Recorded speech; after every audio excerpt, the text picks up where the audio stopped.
Hello army. तो part 2 में हमने देखा था कि वायन के जाने की वजह से त्योंग बहुत स्ट्रेस में था और वो बीमार हो गया था। डॉक्टर ने उसे स्ट्रेस अवॉइड करने के लिए बोला और त्योंग सोच में पड़ गया कि उसे स्ट्रेस किस बात का है, क्योंकि वो मानता था कि वायन के रहने ना रहने से उसे कुछ भी फर्क नहीं पड़ता। आगे हम देखते हैं कि एलिशा का कॉल आता देख त्योंग फ़ोन उठाकर पटक देता है और वो कहता है कि मुझे नहीं बात करनी किसी से भी। त्योंग ये जान चुका था कि एलिशा का एटीट्यूड उन दोनों के रिश्ते के लिए सही नहीं था, पर वो अब करता भी तो क्या। वायन तो उसे छोड़कर जा ही चुकी थी। त्योंग ने सोचा कि उसे कुछ खा लेना चाहिए, इसलिए वो किचन में गया और कुछ बनाने के बारे में सोचा, पर उसे कुछ बनाने नहीं आता था। उसने घर पर मेड भी नहीं रखी थी, क्योंकि घर का सारा काम तो वायन ही करती थी। त्योंग रामेन का पैकेट उठाकर खोला और उसे बनाया और चखने के बाद उसे वापस रख देता है, क्योंकि रामेन में नमक बहुत ज़्यादा हो गया था। त्योंग सोचता है कि काश वायन होती। वायन बाहर जाके खाना खाने के बारे में सोचता है और वो पास के एक रेस्टोरेंट पर गया, वहाँ पर खाना खाया। वापस घर आकर उसने मेडिसिन ली और चुपचाप बिस्तर पर लेट गया। इतने में एलिशा त्योंग के घर आ जाती है और वो बेल बजाती है। त्योंग गेट खोलता है और देखता है कि एलिशा खड़ी हुई थी और एलिशा कहती है कि तय तुमने फ़ोन क्यों कट कर दिया था, बात नहीं करनी क्या?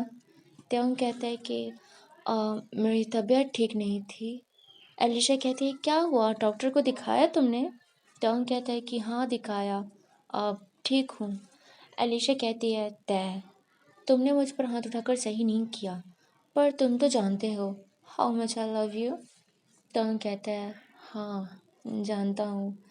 इतने में एलिशा त्योंग से पूछती है कि तुम्हारी वान दिख नहीं रही, आजकल तुम घर भी बड़ी जल्दी आ जाते हो, और देखो तुम बीमार पड़े हो लेकिन वान तुम्हारे आसपास भी नहीं भटक रही। कहाँ है तुम्हारी वान? त्योंग की आंखें भर आती है। वो चुप था और कुछ भी नहीं कहता।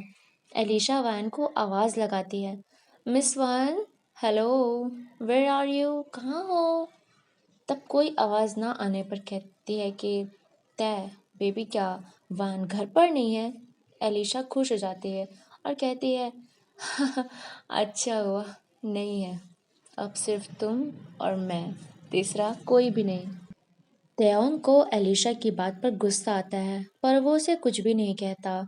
एलिशा टीवी ऑन करती है और न्यूज़ में आ रहा था कि एक लड़की ने ब्रिज में कूदकर सुसाइड कर लिया, बट उसकी पहचान नहीं हो पा रही थी क्योंकि उसके फेस को चील ने नोच डाला था।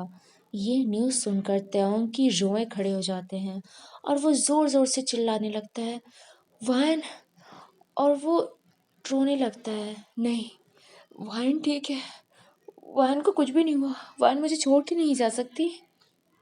त्योंग भागता हुआ उस जगह पर जाता है जहाँ लड़की की लाश होती है। त्योंग नंगे पैर ही उतनी दूर दौड़ता हुआ चला जाता है।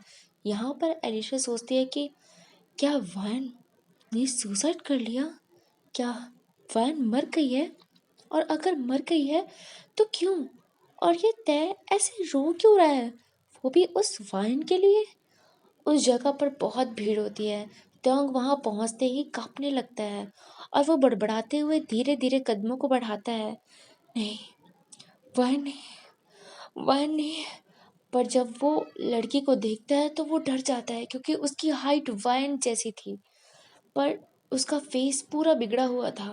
त्योंग वहां से दूर हट जाता है और वो पागल सा हो जाता है और वो कहता है कि वायन नहीं है, वाइन नहीं है, मेरी मेरी वाइन जिंदा है, मेरी वाइन जिंदा है, वाइन जिंदा है।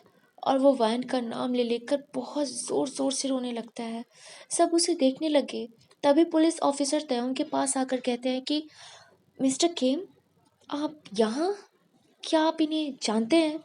त्योंग पुलिस की बात काटते हुए कहते हैं कि नहीं, मैं नहीं जानता, मैं मेरी मेरी वाइन नहीं है, मैं नहीं जानता। त्योंग पूरा पागल हो चुका था। त्योंग जाना माना बिजनेसमैन था, हर कोई उसे जानता था और उसकी रिस्पेक्ट भी बहुत करते थे।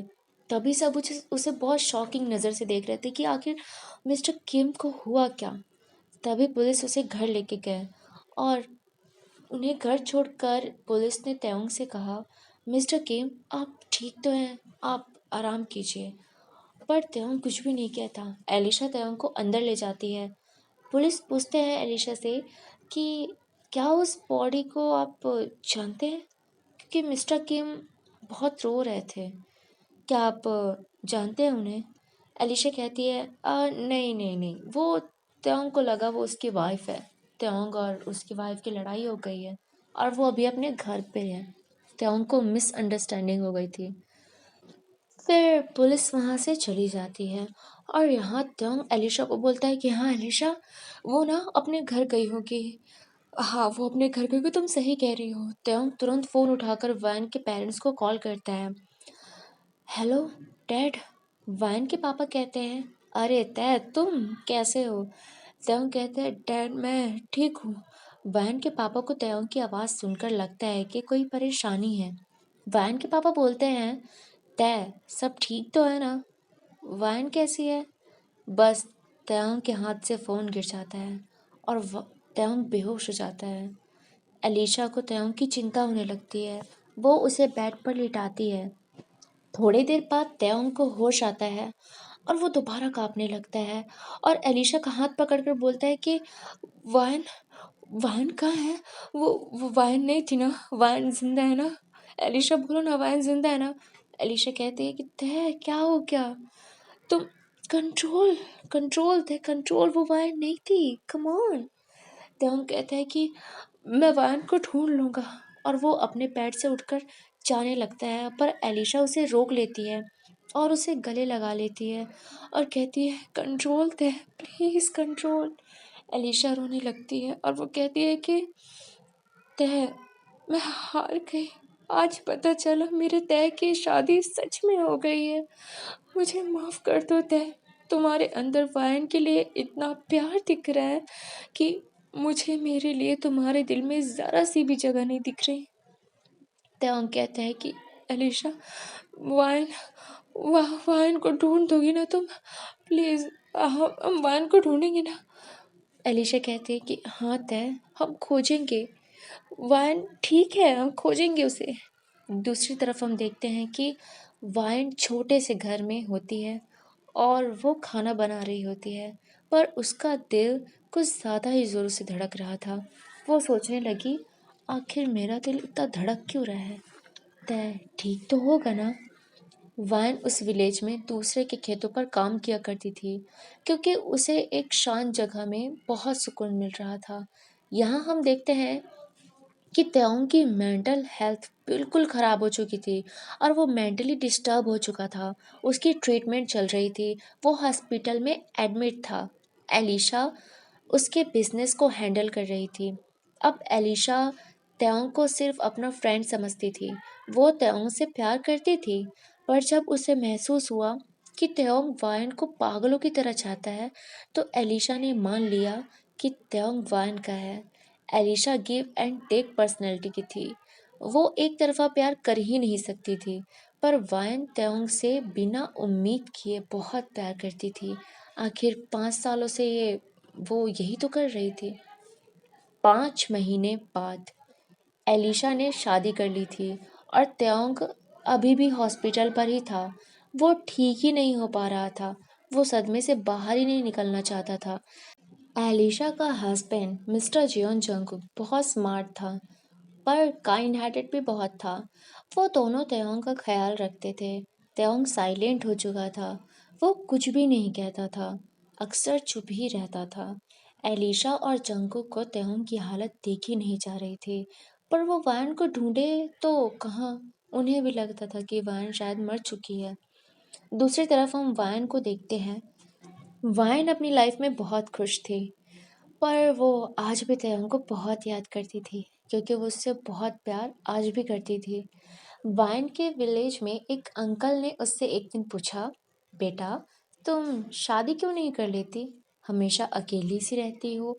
घर में 2-4 लोग होंगे तो तुम्हें भी अच्छा लगेगा। वाइन कहती है, अंकल मेरी शादी हो गई है। तो अंकल कहते हैं, तो तुम्हारी लड़ाई हो गई है क्या?